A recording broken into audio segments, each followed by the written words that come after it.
গতকালের একটি ভিডিওতে আমি বলেছিলাম বা দেখিয়েওছিলাম যে আমার এই ড্রাগন গাছের কয়েকটি ফুল এসেছে এবং একটি ডালে 4খানা ফুল এসেছে। তো সেখানে বলেছিলাম যে 4টি ফুলই টিকে থাকা দায়ী হবে হয়তো, তো সেটাই হয়েছে। তো আজ দেখছি যে 2টো ফুল টিকে গেছে আর 2টো ফুল হলুদ হয়ে গেছে। এই 2টো ফুল টিকে গেছে আর এই 2টো ফুল হলুদ হয়ে গেছে, ছোট ছোট হয়ে গেছে। তো এই 2টো ফুল কিছু করার নেই।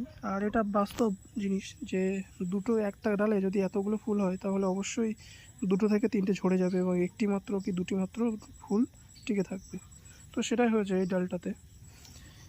এই ফুল দুটো ঝরে গেছে, এই ফুল দুটো হলুদ হয়ে গেছে। তো এই ফুল দুটো আমি ছিঁড়ে দেবো,